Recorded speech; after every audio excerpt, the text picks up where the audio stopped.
Muraho neza muri iki gitondo tuje hano tubazaniye amakuru. Amakuru ni itangazo risohowe na NESA. NESA isohoye itangazo muri iki gitondo. Kuri channel yacu Edu News rero turagira ngo tubagezeho ikikubiye muri iryo tangazo.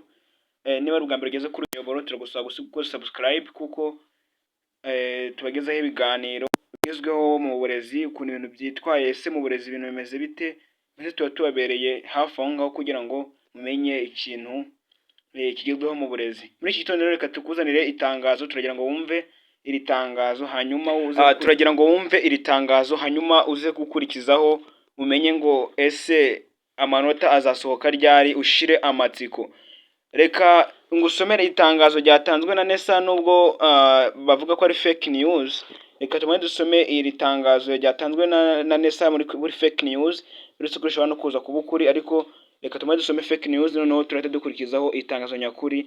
Icyo usaba no kuba hafi yacu ugakomeza ukarangiza iyi video kugira ngo wumve ese amanota azasohoka ryari. Niba warakoze ikizamini w'umunyeshuri rero turagusaba kudutega amatwi kugira ngo dukomezanye ukatuba hafi. Itangazo rya NESA riragira riti ikigo cy'igihugu gishinzwe ibizamini ikigo gishinzwe ibizamini n'ubugenzuzi bw'amashuri NESA kiramenyesha abanyeshuri bose bakoze ibizamini bategereje amanota y'ibizamini bisoza umwaka wa senior 3, senior 6 ndetse na level 5 umwaka wa 2024-2025 ko amanota azatangazwa ku itariki 22 z'ukwezi kwa Kanama mu 2025. Azaba ari kuwa gatanu isaha 5 zuzuye za mu gitondo. Iri tangazo byakomeje kuvuga ko ari fake news gusa. Igitangaje nuko NESA yabipostinze ku rubuga rwayo rwitwa NESA Rwanda. Noneho rero reka tumare amatsiko, abantu benshi bafite ikibazo cyinshi bari kwibaza ese amanota azasohoka ryari. None ngewe ubu ngubu ndaje aha ngaha kugira ngo nkugezeho buri kimwe cyose, sobanurire igihe amanota azasohokera. Ubundi ubusanzwe asohoka mu matariki hagati ya 20 nangahe.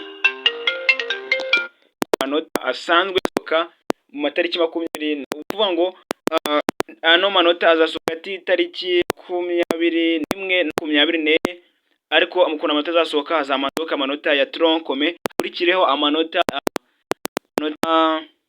ya senior 5, mbese abazaba take diplome bo bazabona amanota. Ufashijwe n'ikintu gukora subscribe uragushimira kumwe n'intuzo.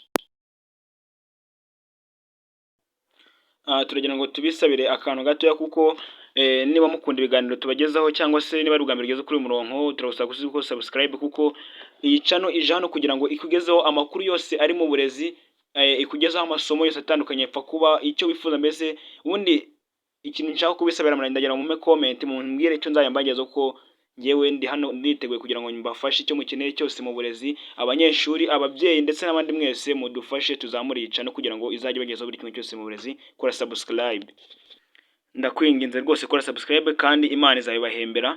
Aya ngaha nzabagezaho amakuru y'uburezi yose, amakuru y'uburezi mubyeyi bayo.